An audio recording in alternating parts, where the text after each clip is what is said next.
Hi everyone, good morning. We're going to go ahead and get started. Thanks for making the trek downtown. I know traffic was a bit hairy in some parts, but I really appreciate you coming down to fill up before heading out to the parade.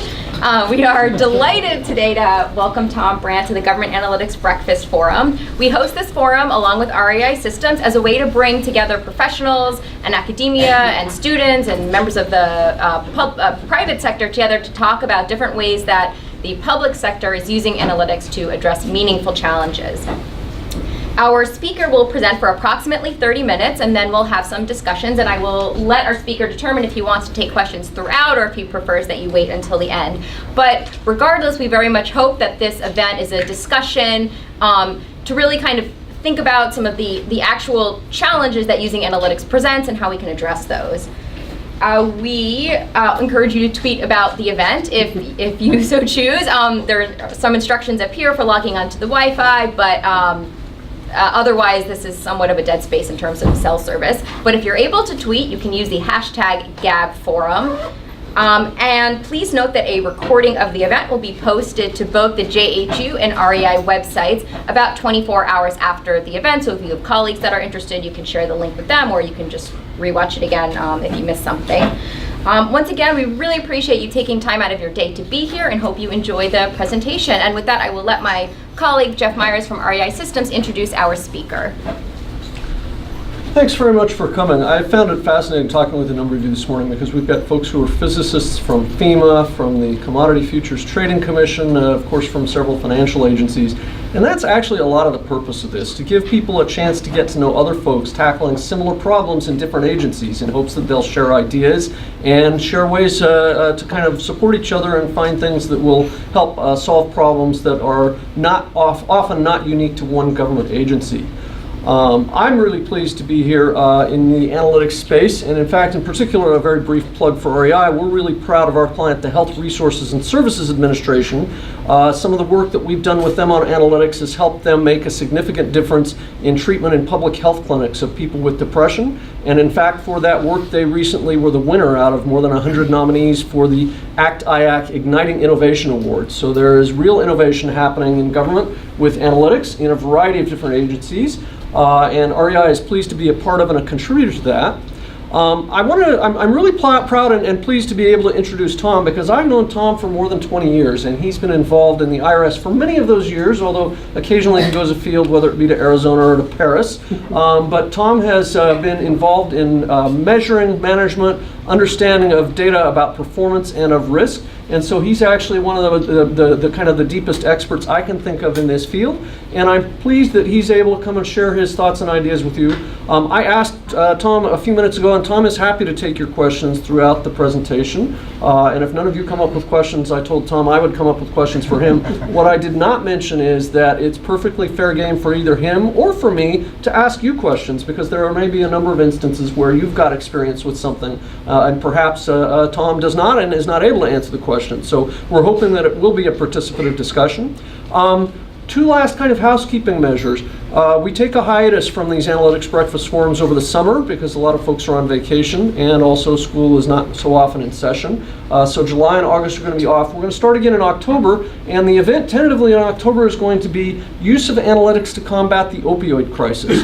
We think we'll have folks from the Centers for Medicare and Medicaid, as well as a chief data officer from the Department of Health and Human Services. And one of the audience members here today said, well, hey, I think we could do something really interesting with blockchain and an ability to track pills and volumes of pills. So we may have someone here who today volunteered to help serve on the panel in October, and you might be interested in hearing from him. But with no further ado, let me introduce Tom. And Tom, we're glad to have you. Well, Jeff, thanks very much for that invitation, and thanks really for the opportunity to be here today. And thanks to all of you for showing up this morning. I assume you've got somebody saving your space on the parade route. The IRS headquarters, of course, is right along Constitution Avenue, and so this morning as I was driving into the office, that was about 6:30. There are people already lined up, so it looks like there's going to be quite a crowd out there today, but I think it's obviously an exciting time for the city and in DC today, but thank you for joining us today. Today, my plan today, when I looked back at what I told Jeff I thought I could cover, I looked back at that and preparing for the presentation, I said, gosh, well, any one of those topics could actually be a full presentation. So I think we're going to you were going to touch on a number of the topics and probably do a deeper dive on a couple of areas. But what I wanted to just preface my remarks to you today is that this isn't going to be a deep dive on specific analytics methods, and it's not going to be a deep dive on enterprise risk management. But what I'm hoping it does is give you some insight to where there are connections between analytics and ERM, and also some insights into how the IRS's approach to ERM has leveraged analytics, and I think again how analytics can have a role. And so for those of you who are ERM practitioners, perhaps this will give you some insight and some examples of how we can apply analytics in our work with ERM. And then for those of you who are analytics experts and practitioners, perhaps some ideas on how you can partner with or engage with the ERM program within your respective organizations with some ideas and some ways on how your expertise can actually help the objectives of ERM. In terms of how my remarks or presentation today are going to be organized, I do want to provide you with a little bit of context on IRS. So I'll start with just a little bit of background on IRS. I'll talk a little bit about analytics and its approach with regards to risk management. I thought it would be helpful too to spend a little bit of time talking about key risk indicators and sharing with you, I think, some of the challenges and opportunities that we've had at the IRS in seeking to utilize key risk indicators. And then, of course, as Jeff indicated, time for questions throughout, or certainly at the end. So if there's something that catches your eye or that you'd like a bit more detail on during the course of my presentation today, please feel free to raise your hand. So in terms of background for the IRS's Enterprise Risk Management Program, our program has been in place since 2014. We're actually in the process right now of conducting our 5th Enterprise Risk Assessment. So it's kind of hard to believe that we're already sort of 5 years into ERM at the IRS. We did base our approach on the COSO framework and looking really across the range of leading industry practices. But our primary intention for putting in place ERM was really to give the organization, as I've noted here, a common framework, enterprise-wide, on how we can best capture, report, and address top risks to the IRS. And I just wanted to share with you sort of what our governance and operating model is. So you can see that the ERM sort of is led at the top from our IRS commissioner. We have an executive risk committee that I chair, and then with our 2 deputy commissioners, and then a rotated set of other executives, and then a risk working group, which is comprised of senior level staff from all of the units within the IRS. Is our governance model, and then our operating model is certainly myself as the Chief Risk Officer. I have a staff of 3 senior risk advisors that support me. We have ERM liaisons in all of the units at the IRS, and then we're supported in that work by other partners, certainly our research organization, IT organization, human capital, etc., and then work that we've done to train managers and analysts throughout the IRS on ERM. That gives you a little bit of context about our approach, and then in terms of where is the Chief Risk Officer placed within the IRS, you can see that I report up through the Deputy Commissioner of Operations Support, but I also do have a direct reporting line to the IRS Commissioner, and I think that really is critical in terms of a risk management program, is having that access to the top leader in the organization. Because I think that really is key in terms of the tone of the organization and the leadership view toward risk, and my ability to have access to the top leadership to share insight and or concerns about risk as necessary. So that gives you a little sense of what our structure is. And then I thought it would be helpful too, and we've tried to be really transparent in our risk management program at the IRS, and so you'll see throughout today that I share a number of examples. I think it's obviously good to talk about the approach, but I know that for most audiences it's really more useful to be able to see some live examples. So you'll see throughout my presentation referencing specific results from the IRS's approach, and if there's something here that you'd like more detail on at some point, by all means, please reach out or follow up with me, and I can do that as well. These are IRS's top risks, but I bet you if you look at these and from your respective organizations, there are probably several on here that could fall into a category as sort of top risk for your organization. I think across government we are challenged with aging technology infrastructure. Certainly cyber and data security is a key risk throughout government. I think all of us have been dealing with challenges around staffing shortages. For us, it's been a real, I think, critical area of focus for us is to be able to provide secure access to the services that we are trying to make available to taxpayers, and then an additional risk that actually was added to our enterprise risk list last summer as a result of last year's risk assessment was data breaches of external entities. We had actually just begun to do some work around identifying sort of the exposure in that area for the IRS, and then of course many of you will recall there was the Equifax incident last summer. So that risk kind of manifested much more quickly than we anticipated, and IRS had a related risk event to that. But we had at least identified that as a top risk and begun to do some consideration of risk exposure.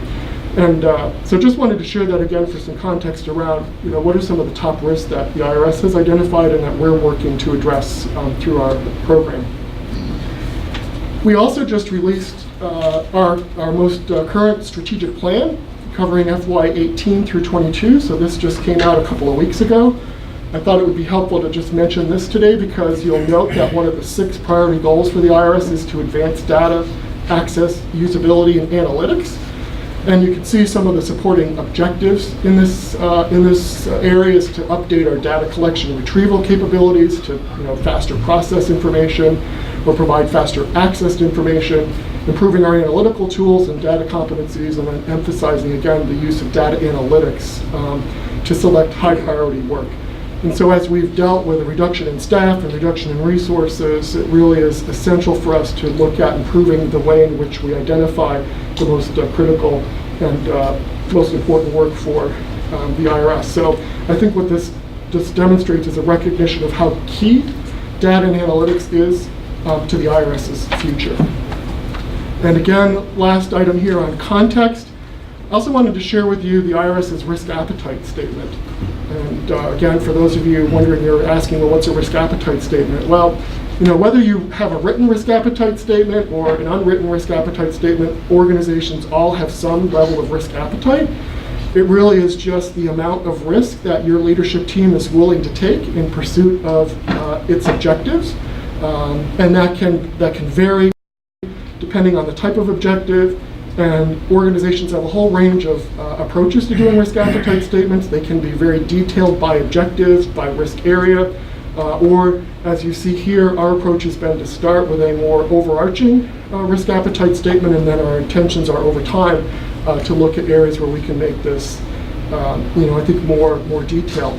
But what you'll note here is that we just acknowledge that, of course, any organization, and particularly IRS, we have to accept risk and in working to achieve our mission, but that we do use thoughtful analysis to determine the level of risk that we're willing to accept. And there are specific areas where we are going to be especially attuned or sensitive to trying to avoid, prevent, or mitigate risk exposure. And those examples include administering the tax law fairly and with integrity, protecting taxpayer rights, safeguarding taxpayer data, etc. And then also a critical point here is that this doesn't work unless every employee in the organization supports risk management.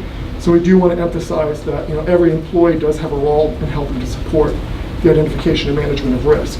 So I think just by sharing that background, you can see that sort of the emphasis on data and analytics flows through our strategic priorities. It's reflected in our risk appetite, and then you'll see how it is integrated into our overall approach to enterprise risk management at the IRS. So I wanted to just also share in terms of our approach to operationalizing risk management at the IRS. We recognized in setting up our ERM program that we obviously needed to have an approach and a structure that worked for the IRS overall, but that was only going to work if every unit within the IRS also had in place a set of procedures and processes to identify and manage their top risks. So we developed a set of operationalization standards around risk management. This reflects the set of standards that we have in place at the IRS, and obviously this shouldn't look unfamiliar to you because it is very similar to the risk management cycle in the GAO report, and also similar to what's reflected in the ERM playbook around some of the different components of the cycle around risk management. But I think what I also wanted to share with you today as well is looking at, so given the specific components of risk management, how has IRS, Jeff, go ahead. I was going to ask, In some cases, people think about mission risk. So for the IRS, Yes. do we collect all of the tax obligations that are due? Yep. And then they think about security risks, like does some person hack into the IRS's database and steal personally identifiable information? And I recognize that I guess my question is, are you dealing kind of through these structures with both types of risks? Yes. Because I think some agencies really focus on one and not the other, or have different ways of dealing with the two. So are you dealing with kind of both mission risk and the kind of the security risk? Yeah, I mean, the whole intention of ERM is to actually take a broad view of risk and to not just look at, say, an operational type risk, but to broaden your view and look at financial risk, strategic risk, risk around technology.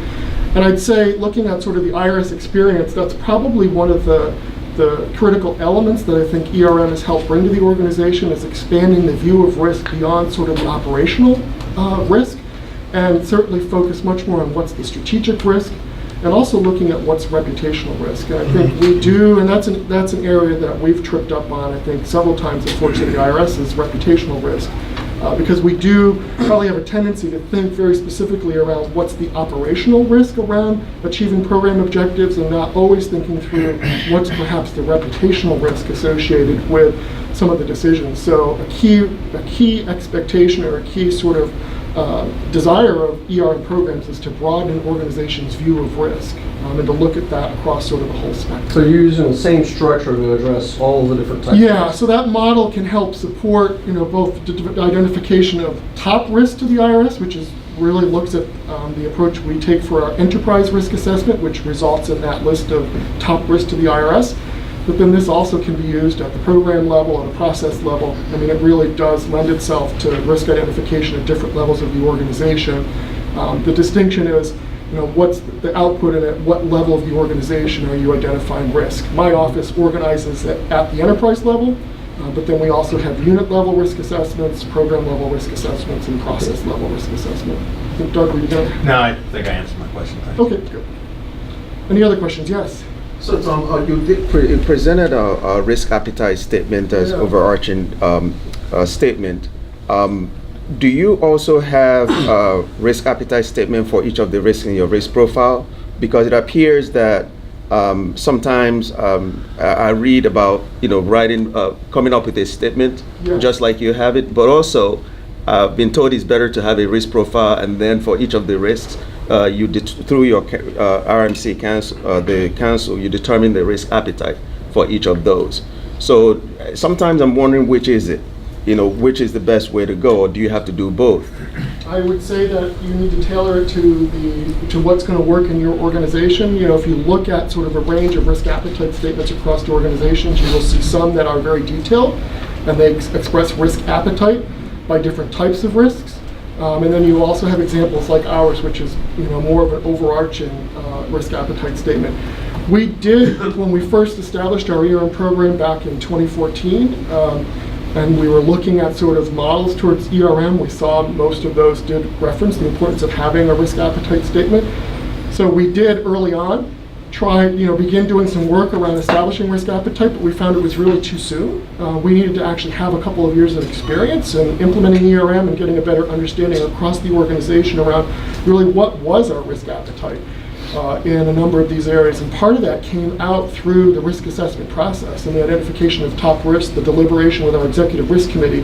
That made it possible for us about 3.5 years in to then actually engage in a discussion around, well, what are those areas where we are most sensitive to risk, and really what is the reflection of our overall attitude toward risk.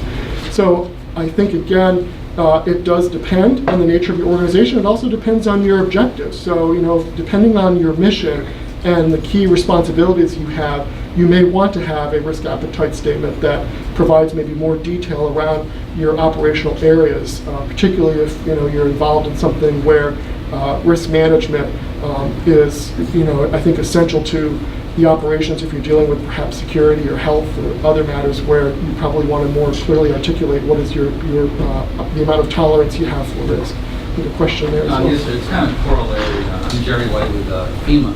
And so I'm trying to think, so far we've spoken more on the strategic and or kind of like day-to-day operational level. Yeah. Whereas with, my agency, there are times where it's like, life, security and safety, that's it. We don't care about anything else, other than saving people and, from the particular impact site. But I'm trying to think, as we move from a response phase to a disaster to more of a recovery phase, where the recovery phase, will give you an idea, the typical disaster response is 3 to 6 months. Recovery is like 10 years.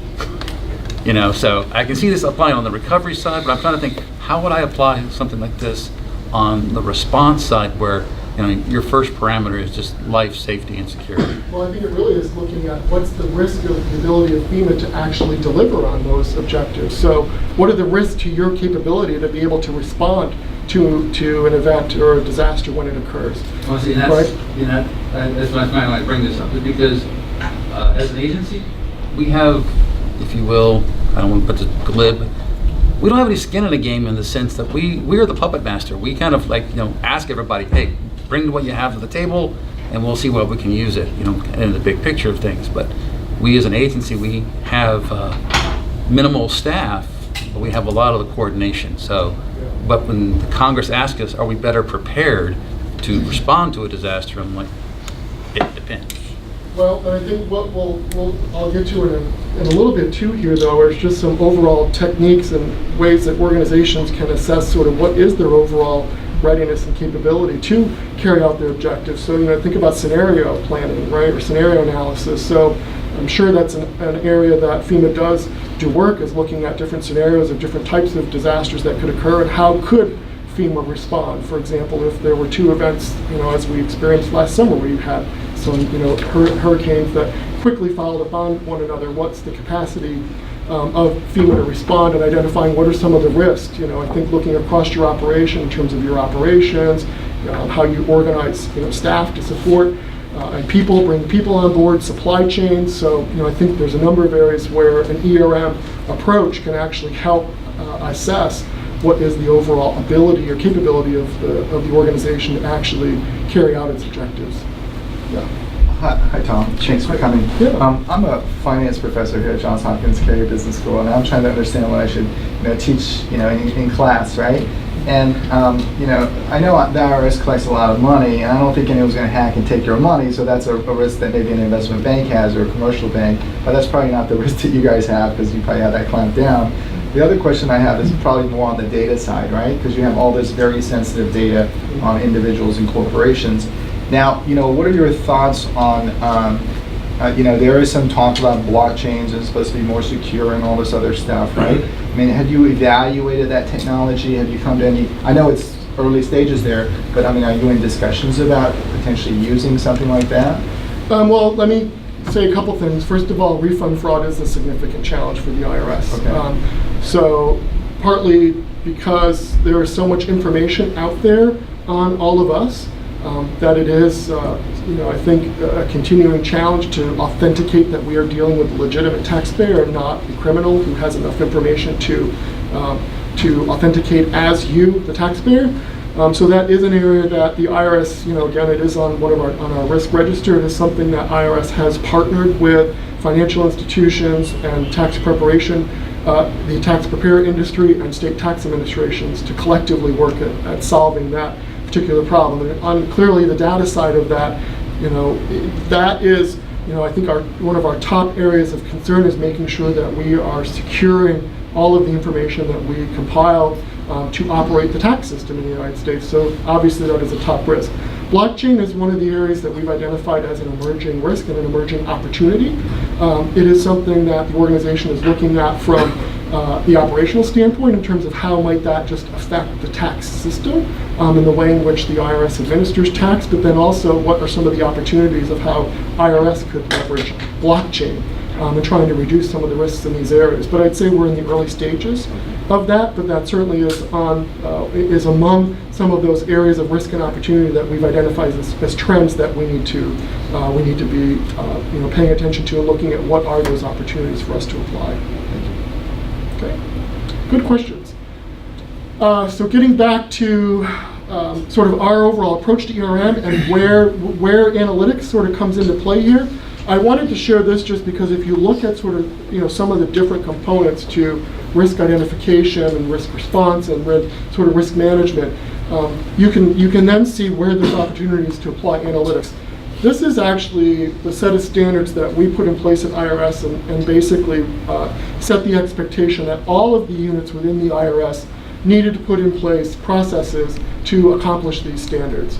So we didn't prescribe a one-size-fits-all approach for all of our units because the size and the variety of units within the IRS, an organization of 25,000 employees spread out across the country, and then another unit that's 3,000 employees and largely centered in particular areas and various organizational structures.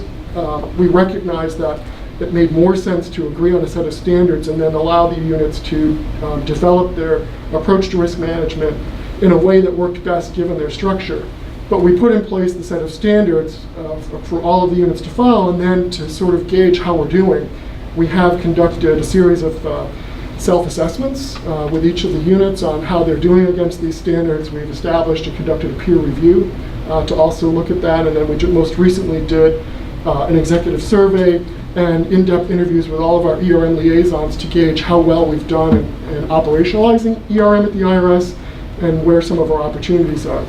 I won't go into detail here on sort of each of these individual standards. You can have this is available for download after today's session, and you can certainly look at that in more depth. But in terms of what some of the opportunities are, in terms of where analytics can be applied throughout the model, but certainly in the risk identification area, it's really, I think, a critical opportunity there to help organizations become aware, both internally and externally, of risks that might not otherwise be apparent, and of course, doing some external scans, looking at social media, etc.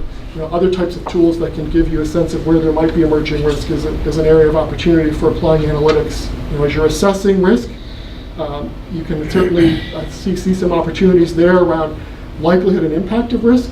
This is something where IRS has done some work in predictive analytics and also using behavioral insights to actually understand how different programs, different processes, different approaches that the IRS is taking across our business operations, how taxpayers are likely to respond. That can give you a sense of sort of what are some of the risk areas, and also, I think, again, getting a better understanding of likelihood and impact. Did you have a question again, or no? Yes? Maybe? Yes, I actually did. Okay. So I'm thinking a little bit about peer review and a little bit about kind of some of your analytic models, and thinking, the IRS knows a lot about individuals, and to a certain extent is a little bit like a credit reporting agency for kind of individuals around the country. And it makes me wonder kind of on behalf of some of the other folks, for example, let's say FEMA, the gentleman asked a question a moment ago. Someone's coming in to apply for an emergency disaster assistance, and the IRS knows that person has a history of committing fraud with the IRS over and over again, and all of a sudden now they, along with 400 other legitimate people, are applying for a disaster loan from FEMA. Is there a way that the government is able to share information back and forth effectively? And in that case, presumably it would have to be on a quite timely basis. Yeah, well, you probably know that there's a law called 6103 that governs the IRS's use of taxpayer information, and we are very limited in our ability to actually disclose or share taxpayer information, and there actually are criminal implications if we improperly disclose taxpayer data. So we have to generally either get statutory authority to share taxpayer data with other agencies, or I think it has to fall under some of the provisions within that particular law in terms of what we are able to share. So I think that while there may be opportunities, that then has to sort of work through the process for us to actually get the authority to disclose and share that information. Could FEMA share the information with you and then have you say back, we didn't say anything about these 400, but boy, that one person is a known fraudster? Well, so without going into a lot of detail, there was a provision passed a year or so ago that with regards to passports and the ability of the State Department to revoke passports for citizens that have excessive tax debts. In order for that process to work, the State Department actually needs to have access to taxpayer information. That has been authorized through the legislative process, and then we are established a mechanism with the State Department to actually be able to share the information necessary for them to be able to make those determinations. So there are examples where other agencies and Congress have identified where taxpayer information can help in supporting some of the objectives of those organizations, but then we do have to work through the legislative process to actually give us the authority and to make sure that we are securing and appropriately protecting the information that we maintain at the IRS. Yes. If I could follow up, I'm Dan Zabronsky with the Social Security Administration, and as probably the biggest of the benefit-paying agencies, we get a lot of data from various agencies, from Treasury, the Do Not Pay list. We share arrival departure data we obtain from Homeland Security and from many other agencies, IRS. Mm-hmm. The big issue is it's very dispersed and decentralized, and we have to really do kind of one-offs to get this information. You know, the big challenge we've been trying to get is law enforcement data from the FBI, which we are barred from using, even though statutorily we're required to make sure, you know, we don't have convicted felons as representative payees or not paying people in certain programs that are convicted of crimes, yet we're barred from actually having the data. But so I think the big issue for us, and probably most of the benefit-paying agencies, is just the nature of the data exchanges is very uncoordinated, decentralized, and it's just a lot of work and a lot to keep track of, to have to go through. We probably get data from about 40 agencies, including all the states and local jurisdictions, and it's just a tremendous burden for the agency to obtain that information. Well, the other element to that too is, I think, safeguarding and protecting the data. You know, as you begin sharing with other organizations, you still have an obligation to ensure that that data, once it is shared, is still being protected and secured. So, you know, it sort of does expand the risk a little bit. The more areas and places that you're sharing information, it does, I think, increase the opportunity or the potential for that information to be compromised. So, you know, I think particularly as it relates to taxpayer data, that's why we have to be, I think, so deliberate and careful in how we are engaging with various stakeholders to share data and make sure that anytime where that's happening, that it is an authorized and appropriate use. But there are a number of examples, not only State Department, but also Department of Education, where we partner with them in providing information that can help with the financial aid process. And then, of course, a lot of information sharing with Social Security Administration. Yeah. Do you include, as part of your process, third-party risk assessments? And as a corollary to that, do you then impose any requirements on them when you're sharing data with them? Yeah, I mean, in order for us to share data with any entity outside the IRS, we have to go through a risk assessment process and actually look at what are the standards that they have in place to actually protect and secure the information that's shared with them. So, for example, even when we're working with contractors or vendors and supporting us in some of our different business activities, before any taxpayer information can be shared, we have to conduct a very thorough risk assessment and make sure that they've got in place the appropriate protocols and securities around how they're maintaining, where they're maintaining, not intermingling taxpayer data with other data, etc. So that is an essential component before we even start the process of, and that's what sometimes takes so long too. And even though we may get authority to actually share data and taxpayer information, it can take a while to actually partner with these organizations and be clear around sort of what protections need to be in place before the data gets shared, and then give them the capability or the time to actually put that in place for us to test it and then make sure it is secure. Thank you. Other questions? Good. Just a couple other areas, and I think this probably is very logical, looking at kind of, again, some of the different components of the risk management process and where data analytics can come into play. Certainly around, when you're looking at risk response and trying to better understand sort of what are some of those mitigations that, or where could you apply your resources in a way that would have the most effect on risk. And again, this is where something perhaps around some predictive analytics can come into play, and understanding if we apply resources here or to this particular process or program, how might that reduce the risk exposure. Clearly in risk reporting, as we're trying to establish, say, thresholds or some of our metrics, I think is an opportunity for us, and I'll get into a bit more in how analytics can apply in sort of risk monitoring and risk reporting. And then certainly around information and communication. And I think as the presenter last time here from was the DHS FEMA back in April, was sharing some examples of how you present information can actually influence or affect the receiver's view of risk. And so it's really important for you to think about how are you presenting and arraying information about your risks in a way that doesn't either confuse or sort of misrepresent the risk and certainly impact perception.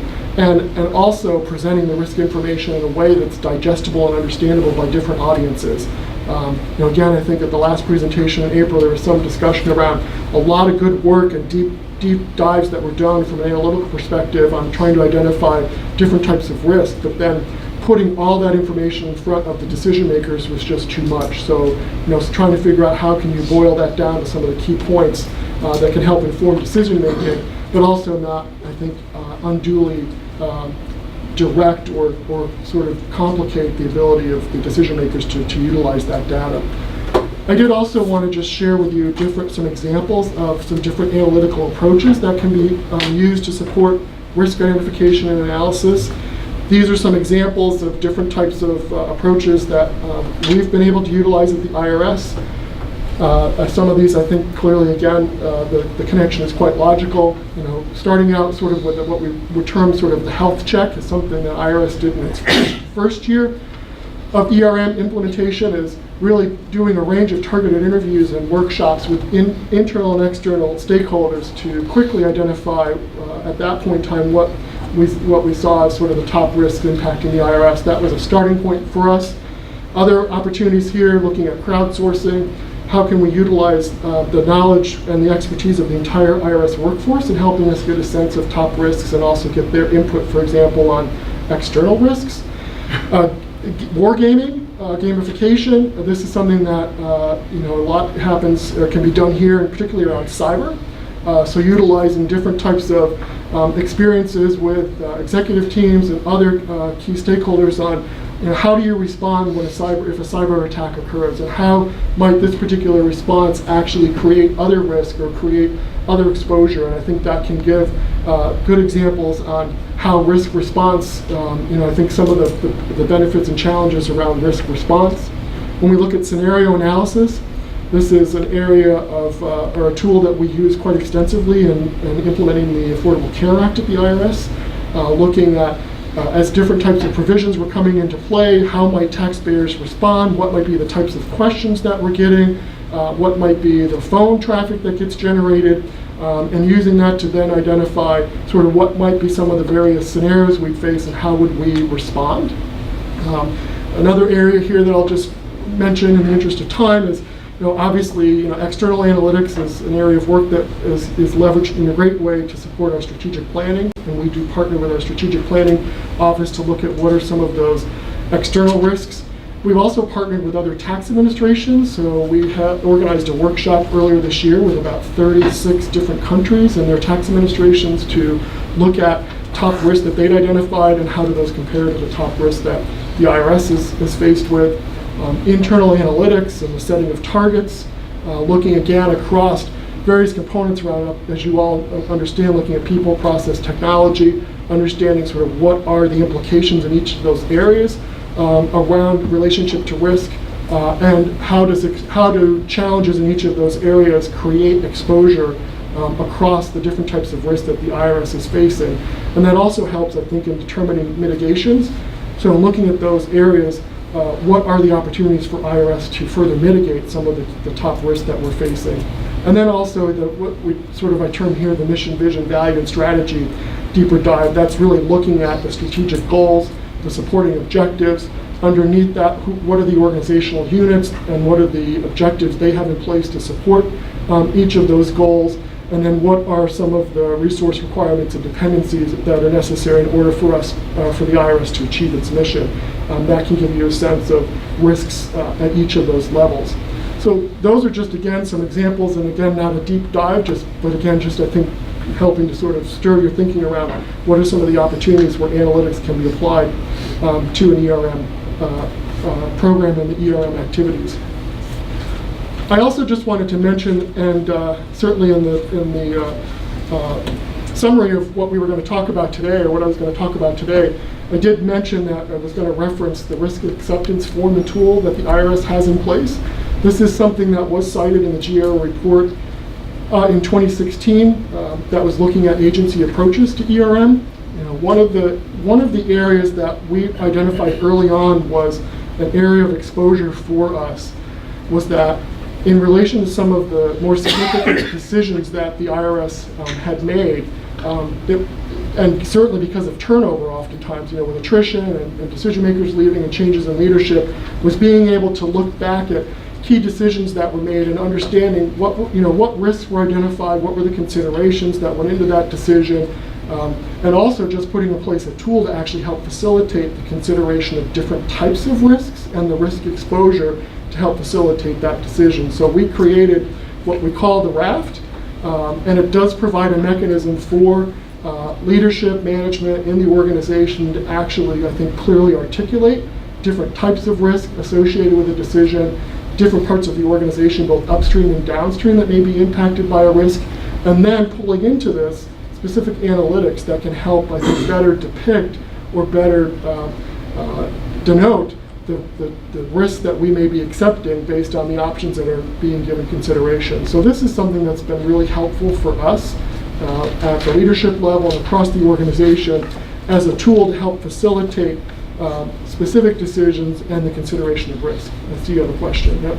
Yeah, the IRS, of course, relies heavily on voluntary compliance. Yep. And for a long time, as you say, reputational risk has been a big issue because if your reputation is damaged, people not comply as often. Yeah. So I'm thinking kind of the IRS is maybe a ways ahead of a number of other agencies in government.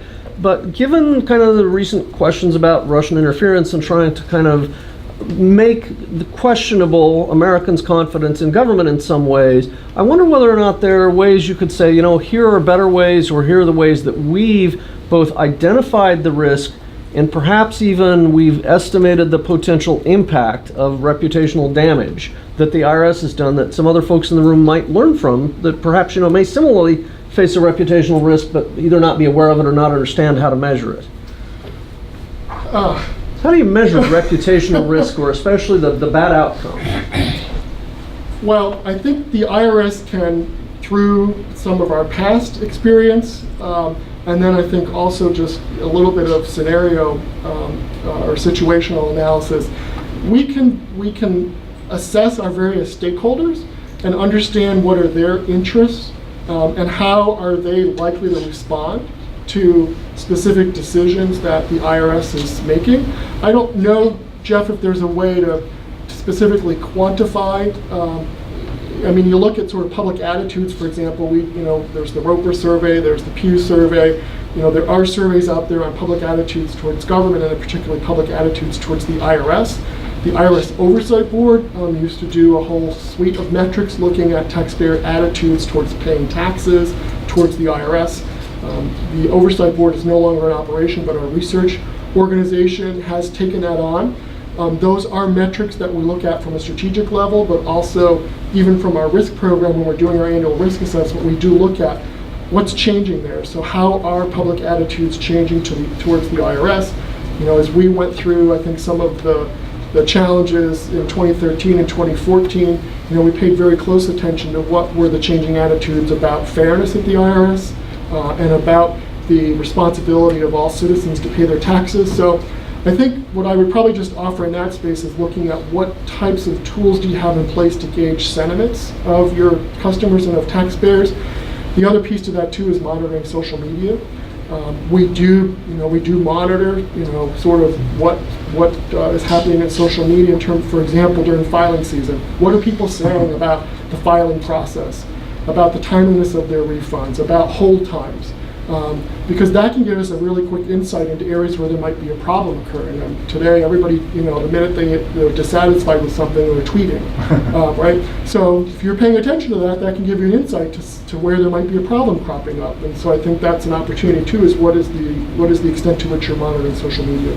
Let me follow up on that, with an alternative point of view. Sure. There are those who say that there's no such thing as reputational risk. Yeah. Damage to reputation is an impact of some other risk, because if you didn't have the other risk, you'd never be talking about damage to reputation. Now, the impact on reputation has uncertainty, which you could call a risk, but that's true of any impact. So my question is, does the IRS have a particular point of view on reputation as a separate category of risk or not? No, I think we link it with our strategic risk, but I think the way we look at it, Doug, is how are various stakeholders likely to respond to a particular decision, and then what are some of the mitigations that the IRS can take to actually reduce perhaps some of the reputational results that could occur because of particular decisions that the IRS makes. And we've got, as you know, a whole range of stakeholders, and in the last several years, I think we've given some of the challenges from a budget and staffing perspective and trying to balance resources to service and enforcement and implementing a range of legislative requirements, trying to understand how some of the various programmatic decisions might be perceived or reflected, or how they might impact various stakeholders, and then what are some of our opportunities to get ahead of where there might be reputational exposure by engaging early with those stakeholders, by making sure that we're reaching out and providing advance information around decisions that are being made about initiatives. So I think it just gives an additional lens to consider the impact of some of those decisions. And so it's not necessarily its own category, but it's an area of awareness that as we're making decisions, we do want to be cognizant of how might this affect the reputation of key stakeholders who can affect the IRS, right? So I have a question in regards to the analytics that you guys are using. Sure. What tools you find most useful? And then the follow-on question is, what is the current biggest challenge that if someone could solve, you'll be like, yay! Well, let me start with the latter. I think the authentication challenge is the biggest issue that I think not only isn't IRS. everyone under the Social Security numbers? Isn't that how they file their taxes, or EIN number? Yeah, but the ability of fraudsters to get access to your Social Security number, it's not a secure piece of information anymore. So that's a large problem. Yes. You are who you are. You say you are. That's the biggest challenge right now. The IRS's ability to authenticate that the taxpayer, the person who's coming in to establish their online account, to apply for their refund, to get access to their tax information, our ability to actually authenticate that they are who they say they are and that they're not a fraudster trying to get access to information and then file a false refund, that probably is one of the biggest challenges that the IRS is facing. But then that's where a whole array of data analytics is being applied to look at where is that traffic coming from, exactly. right? Who is coming in? What are the IP addresses? What part of the world are they coming from? How does this, what is the pattern, right? So understanding the pattern of who's coming in exactly. and then how might that change. But presumably you have that history of data, right? So you have these bad guys, right, and the good guys, and so you could machine learn and make a prediction whether this particular person who's asking for a refund is, a good or bad, person. That sort of goes into the whole realm of all of the filters that we identify. So as individuals file tax returns online and in paper, all of those get run through a set of filters to actually look at, are there any things that get flagged that say this could be actually a fraudulent return based on past experience, based on how it's filed, where it's filed, when it's filed, whether or not we've got a fraud indicator. Exactly, but are you using machine learning there? Are you using artificial intelligence in order to make predictions on each one of these things? Yeah, I can't get into, I'd say, a ton of detail on that, but that is an area that is being utilized in sort of our overall compliance approach, is how can we apply that type of capability to further enhance our overall fraud detection and identification of non-compliance. I think you've got some other questions. Yeah, I'm Charlie Clark with Government. Oh, sure, yep. Can you talk about use of data analytics in performance of the agency, for example, in detecting errors either by the taxpayer or by the agency? Yeah, so the last piece, what I was going to get to, and I can, I think, cover that as I'm responding to your concern. The IRS measures everything, right? But yet, even though the IRS measures everything, and let me skip over to this, so key risk indicators.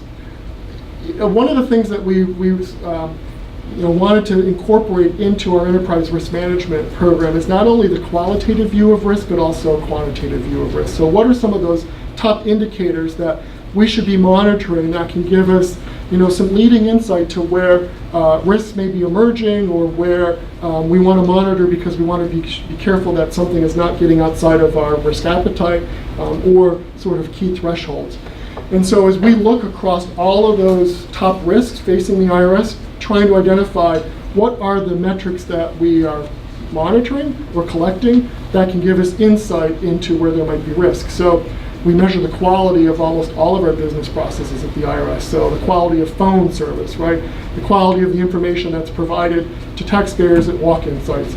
The quality of responses provided in correspondence with taxpayers, you know, the quality of examinations. There's a review process to look at a sample, for example, of phone conversations with taxpayers, of casework that's completed, you know, of our outreach, for example. So there's an extensive quality assurance and quality review process within the IRS. Those can help, I think, inform monitoring of risk, because obviously if your error rate's starting to go up significantly, or if you're seeing quality decline, you know, you're going to want to ask questions to understand what may be behind that. But so I think, you know, in that regard, that can be very helpful. And then certainly timeliness is something else you want to tie into that too, and understanding is a backlog, you know, occurring in any of those processes. There's always going to be, you know, some level of backlog that would probably be acceptable, because you want to make sure you've got enough work in place for your workforce. But, you know, understanding sort of what's the point at which, if there's a backlog or a number of people waiting for service that continues to grow, that then should trigger a particular response for the organization. Does that help? Yes, thanks. Yep. Was there other? Yep. I'm Jen Bachman with the Government Analytics Program. I was curious about how you monitor social media, because I think it's a great example of government responsiveness. And in particular, I was wondering if you use kind of a formal analytic approach, like a sentiment analysis, or if it's more informal and you're just kind of scanning to see if there are any common problems that pop up. It's a range of both. Okay. So part of it is capability to look at sentiment analysis and just give it, and, you know, relying on, you know, services to give you a sense of what's trending, I think, overall. But then we also do look at specific social media posting. So look at what are, you know, in our case, taxpayers posting during filing season, for example, to Twitter, you know, to Facebook. You know, what are they saying about the IRS? And in large part because that can oftentimes give us insight, particularly around what we find, particularly during filing season, what surprisingly people really like to post about is how quickly they get their refund. And so if you get a refund out really quickly, people tend to post for some reason that, wow, you know, I submitted my tax return last week and my refund showed up 4 days later. But we can also get a sense if there's delays cropping up somewhere. So if folks are trying to get service on the phone line, or if they've made an appointment with a walk-in center and they've had some, you know, problem or experience, we can use that as well to sort of gauge. So it's a mix of both. It's looking in the aggregate across social media and understand sort of what's trending about the IRS overall, but then looking specifically at the types of posts and seeing what are people saying.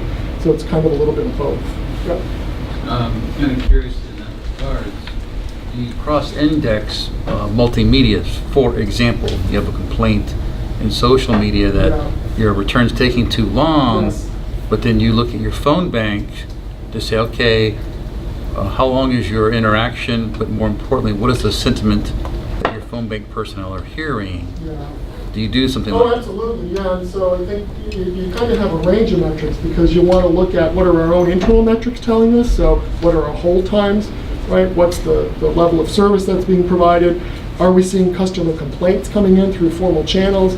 You know, employees do have the ability to also flag if they're starting to get a range of questions that you know, that seem, you know, unique or distinct to them. They have the ability to flag that and raise that in the organization to say, you know, wait, we're getting a lot of questions around this particular issue, and try to understand what's prompting that, for example, so you can pair that with what we might be seeing externally as well. I think it was maybe something we've discovered or found at FEMA on occasion. I won't say it's consistent, but on occasion. Do you need to have the phone bank personnel slow down the conversation, or slow down, you know, stretch out the length of the interview?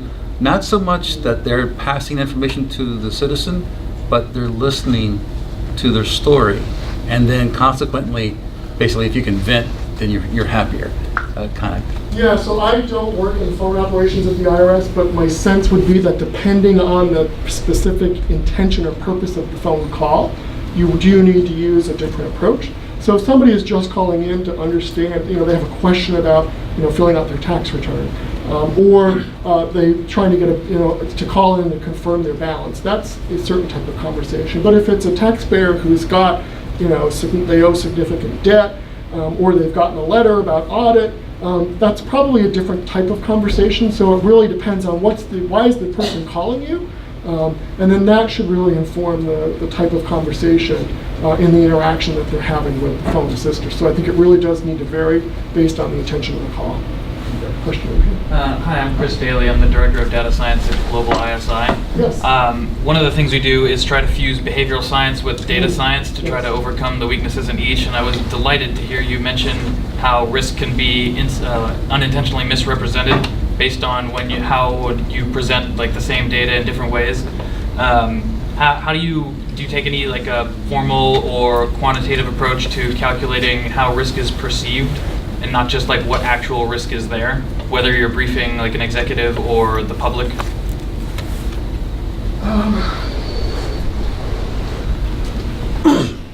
Well, I'm just trying to think where the specific types of risk. So I know we can, when we look at within our business operations and trying to understand compliance risk, for example, how are taxpayers likely to react to different interactions with the IRS. That's an area where we've done, I think, a good bit of work on applying behavioral insights, for example, to understand how will taxpayers react to different types of correspondence that we may share with taxpayers. So if we're telling somebody that they have a balance due, there's actually some work that was done within the last year where we have tried a number of different approaches to communicate with taxpayers around their tax obligations and in areas where they had past amounts due. And it was really interesting for us to see how different segments of the population would respond differently in terms of what information was put onto the notices, how that information was formatted, the use of color, the use of different graphics. So I think from just trying to understand in the area of like compliance risk, there are ways for us to actually measure what the response is of taxpayers to how we communicate with them. But help me understand a bit more about what you're trying to get around the broader areas of risk. Really anything in that area. I didn't have a specific area I wanted to go into, Okay. just that sort of quantitative assessment of a qualitative perception. Yeah, well, I mean, another area too right now is IRS is obviously in the middle of implementing tax reform, and there's been a whole, wholesale change to the tax system. So we need to understand as well how are taxpayers likely to react, right, to those changes, and understanding what may we see in terms of taxpayer behaviors in the upcoming filing seasons, and how will that perhaps change the way in which IRS provides service, in the way in which our compliance operations are organized. Because for just as an example, the standard deduction, of course, was doubled. So we're anticipating that a lot fewer taxpayers are going to be itemizing information on their tax returns. So how is that going to affect, what the processing of tax returns, the types of questions that people may have? What does that do to the compliance, areas of potential non-compliance? If you've got a lot fewer people itemizing, does that reduce compliance risk on those types of returns? So, that's an area where we can look at some past performance to predict future performance. And then there's other areas where some of the changes are a little bit less uncertain around how taxpayers are likely to respond, and some of that might be in the business arena. That's where I think we can apply, some other mechanisms, and certainly apply some research methods to try to understand what might be some of the different scenarios of how taxpayers could respond to some of those changes in the tax code. So I think that's, again, trying to understand what are some of the risks operationally, business-wise, and procedurally in a significant initiative like that, where we have a range of opportunities to apply analytical tools and behavioral insights. I think I have another hand back. Or is that it? Okay. Jeff, how are we doing on time? We've got 15 minutes. Okay. All right. So what did I skip over here? I know. And so I shared a little bit about the raft. I won't go into great detail, but again, I do like to just give examples of some of the different tools that we have used at the IRS that may be of interest to other organizations as they're implementing ERM. IRS is form-based, so we do sort of organize ourselves around our culture, but we also did put in place a process and a tool to help elevate and to help assist with the elevation and escalation of risk, and help facilitate, I think, again, quick consideration of risks that the organization may be facing, and providing a mechanism to provide context around that, and also, again, to offer in or to add in measurements analysis, et cetera, to help define and help support the consideration of risks at the IRS. So I just wanted to share this again as another example, but I won't go into great detail around it. I was going to spend just a few minutes, but I think we've touched on some of that today during the questions and answers already around, challenges to applying analytics to ERM. But these are, I think, challenges in applying analytics overall. Certainly, timeliness and availability of data. So when is the data available, and how quickly can we make it available to the organization to use? What's the format of that information, structure, et cetera, that creates challenges? Do we have the right resources and the right tools in place to help support analytics? What's our access to information? I think, Jeff, your question, there's a lot of data all over other agencies and other organizations. What's the ability of us to access that information even within the IRS across units? Relevancy of data. We collect a ton of data, but how much of it is relevant to the particular problem you're trying to solve? Do we have the right expertise?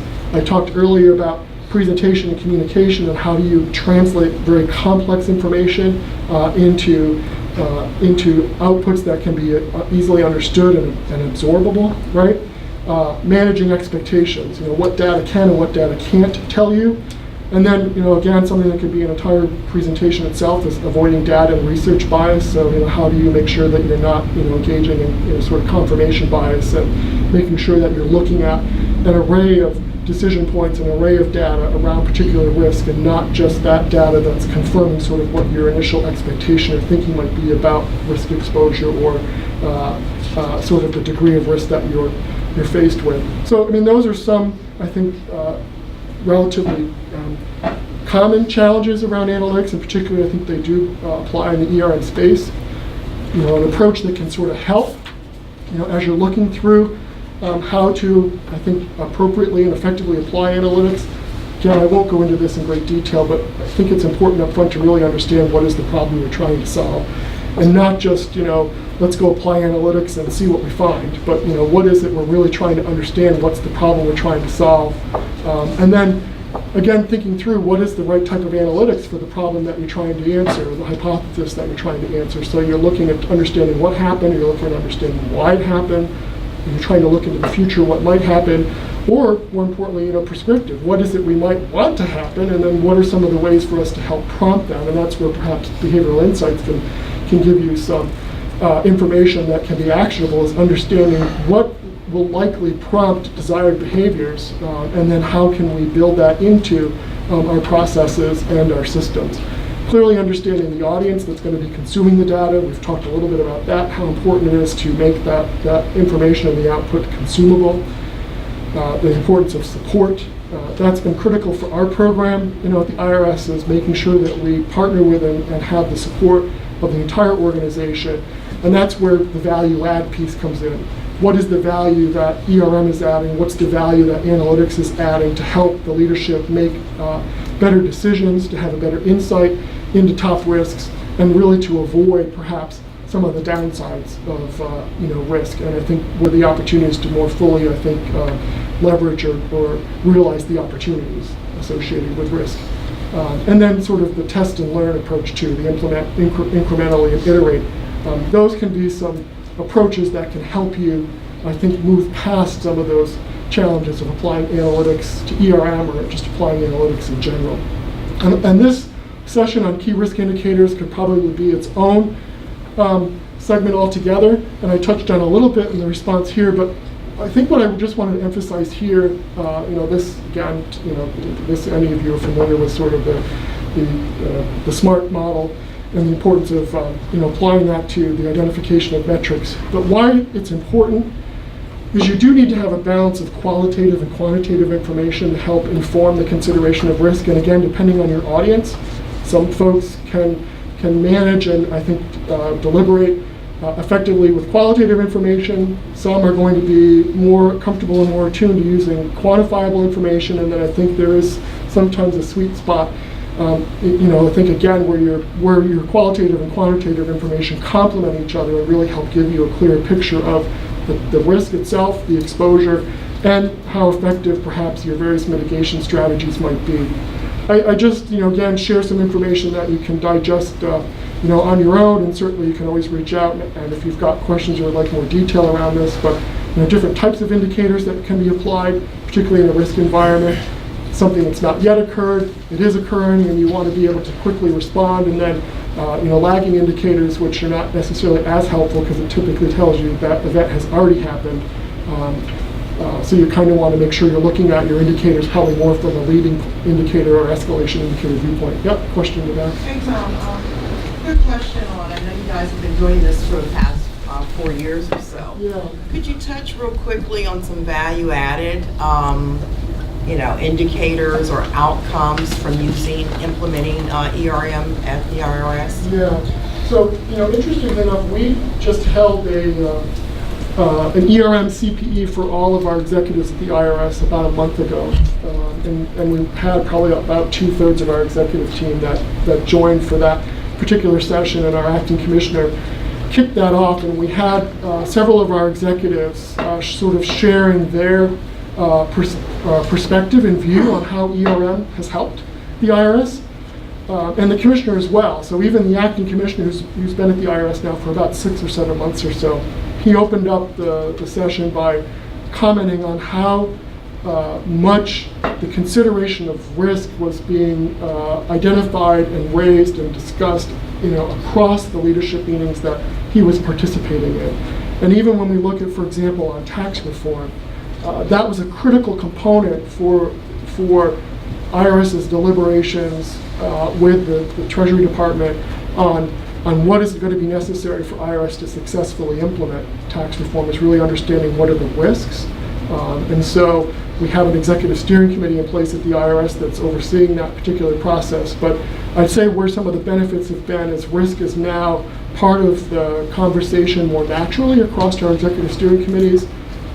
As part of our business performance reviews that all of the units at the IRS have on a quarterly basis with their respective deputy commissioners, there is a standing discussion of both unit level risk as well as what each unit is doing to address enterprise risk. And then the other opportunity for us has been we've tied our enterprise risk into our budget and investment decision-making process at the IRS. So the identification and consideration of investments actually have to address or speak to how they will help address IRS's top enterprise risks. And those are weighted, that's given a pretty significant weight in that overall deliberation process, is how will those investments help reduce risk exposure for the IRS. So I think those are some examples that I'd share. Got a question over here? On that topic, how do you compare and contrast the different risk categories, especially when it pertains to how you apply budgets to the different risk categories? Yeah, I think that's where you want to look a little bit around likelihood and impact, right? So what's the likelihood of the risk occurring, and if it were to occur, what's the impact? So, even in a period of reduced budget resources for the IRS, the impact of a cyber event would be so significant on the IRS that has always ranked extremely high in terms of our investments. But that's why I think if you look at the set of enterprise risks for the IRS, and certainly in our process for evaluating investments, we look at the extent to which they will address any of the enterprise risks, but more specifically the top 5 enterprise risks facing the IRS. So I think part of that is you want to also add to the equation, what are those top risks that, were they to occur, could have the most significant impact on the operations of the IRS. Question over here? Morning, I'm lunch consultants, but we're working with department veterans affairs right now, implementing ERM practices. Yep. And the biggest challenge we have right now is once you've thought through the strategic thinking of how you're going to roll out processes and build the tools, is actually getting people to report risk, right? And there's inherent culture of trying to keep them within your organization. So before we can even get to the analytical portion of it, we need to make sure the management even has the correct data. What are you doing within your organization to make sure you even know what your internal risks are? We've done a lot of talking about external risks, but what's internal within your organization? Yeah, so the question for those online that may have not heard it, I think, is just how do you create that environment where information about risks is being readily shared, and how do we have insight into internal risk? Well, our enterprise risk assessment process starts with going to the business units and pulling in their risk registers. So all the units at the IRS maintain their own risk registers that identify top risks to each of those units. As part of our process, we pull all of those in, and then we look across all of the unit level risk registers to actually help inform enterprise risk. I think for us, the most critical factor in trying to facilitate a willingness to share risk was our former commissioner, John Koskinen. Whenever he met with employees, whenever he met with managers, and when he ever met with executives, he always said that the only way we're going to be able to fix the problem is for us to know about it. So we need to be able to share those risks, and we need to be considerate around how we react and how we respond when that information is shared, and make sure that we're following up. But his view also was that we are better off having identified those risks ourselves and begun to address them versus waiting for the risk to manifest or waiting for somebody else to point that risk out. So I think leadership can have a really critical role in creating an environment where people across the organization feel comfortable raising risk.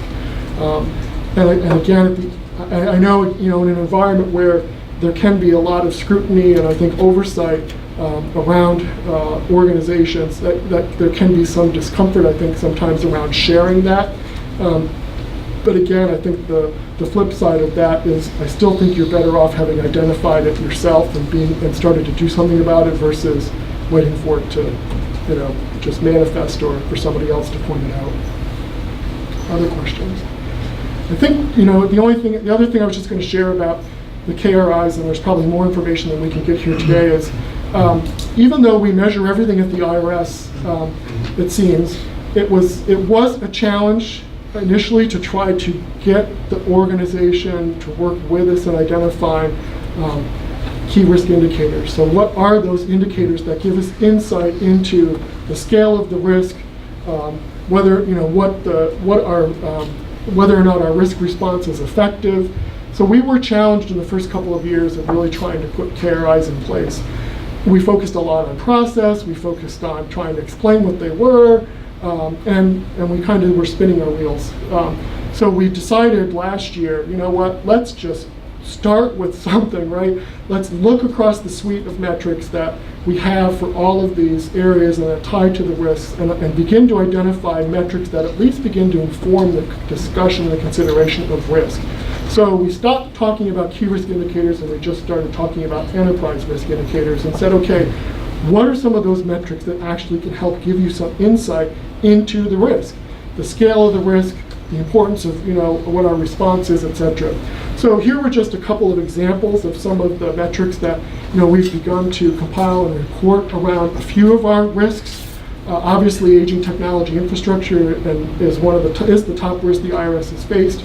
We're trying to understand that. Well, what is the percentage of our hardware that's aged, and how current are we in terms of our software? You're looking at your critical staffing shortages. Obviously, you want to know what's your attrition rate. We also want to understand, how long does it take to actually hire people? And then importantly is what's the percentage of our workforce that's retirement eligible? As that number continues to grow, there's nothing more effective to put in front of our stakeholders or our leadership is to show that upward trend of retirement eligibility and how quickly that's coming at us to have people understand the nature of that risk. And then, some more general indicators or opportunities to leverage the FEVS and trying to understand risks around employee engagement and morale. And I shared some illustrations of how some of these metrics are shared and reported. So, again, this is illustrative, but an example around, percentage of aged hardware. But again, what this also does is say, okay, that's overall, but I want to understand what makes that number up. So yeah, you're at 52%, illustratively here, of your hardware's aged. Well, how do you break that out? What type, what type of hardware is aged? You're breaking out the categories of hardware. So that's just an example where you want to do a little bit of a deeper dive behind your metric to understand, the severity of the risk in different categories. If we were looking at, servers, etc., having a much higher percentage of the total, then the nature of that risk probably would be much more significant versus where we see in this example, with the majority of the aged hardware being laptops, desktops, printers, and scanners, that probably is a little bit less risky than it being servers, for example. I had mentioned to you around, staffing, again, just an example of that shows pretty, I think clearly, the growing risk of departing workforce. But then also importantly is looking at, okay, one of our primary mitigations is hiring. Well, how good are we doing at actually keeping the people we hire? And if you're seeing increasing departure of your new recruits, in their first couple of years at the agency, well, then that probably tells you that there's a risk that we need to be looking at there and looking at what are some of the additional mitigations that can be put in place. So this is just an example of how we're using different metrics to inform our deliberations and consideration of risk at the IRS. And these are some of the tools that I've referenced today. The only one I didn't mention is the Enterprise Risk Channel, which is a channel that we have in place at the IRS overall that is available for anybody at the IRS to actually share or raise a risk confidentially to my office if for some reason existing channels, they're either not comfortable or existing channels aren't working. It's just, again, some examples of different tools we've used. And then the last item I wanted to share, because I do get questions about this quite a bit, is sort of what's the overall long-term view the IRS has put in place around its objectives or goals for ERM.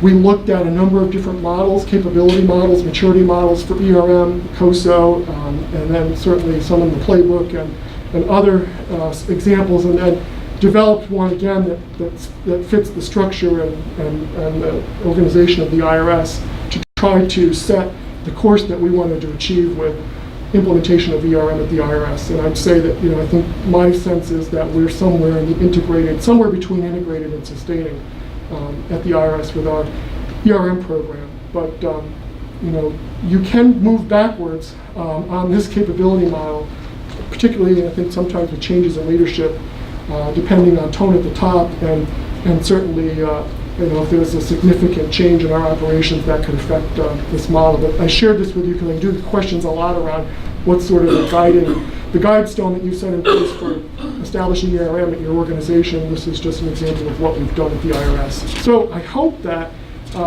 this has given you some insight into one agency's approach to ERM in terms of how and where there's opportunities to apply analytics. There is some additional information in the back of the presentation giving you more detail around the top risks facing the IRS. And again, if you do have questions at any point in time, by all means, please feel free to reach out to me either today or afterwards. And I reserve the last question, which I would like to make a standard. For those of you who in the audience are interested, I wonder, Tom, if you could tell briefly kind of how your career path ended up in a senior role where you're using analytics, because other people might want to follow your path. Yeah. So I've been with the IRS for about 24 years. I did, as Jeff mentioned, as you saw in my bio, I left a couple of times to go, dabble in local government and then to actually have an opportunity to work with an organization overseas that looks, helps serve tax administrations throughout the world.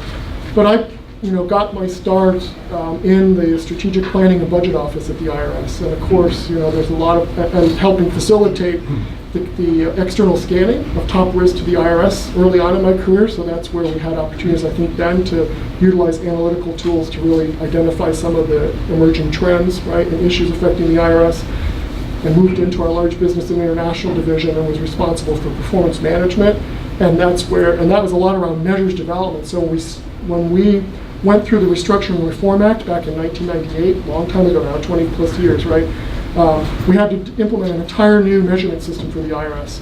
I had the opportunity to support the team that was charged with implementing that, so that's where we implemented the balanced measurement system. So employee sat, customer sat, quality on an equal footing with business results, and then implementing that new measurement system, monitoring, reporting, and then the last position I had before stepping into the CRO role was, in the large business and international division, overseeing our process for identifying compliance risk and the selection of returns for audit. So that was a very specific type of risk assessment, but I think that skill set actually, translated well in being able to apply some of those same types of skills and techniques to a broader identification and view and management of top risk facing the IRS. Great. Well, thank you very much, and please join me in thanking Tom for a great presentation.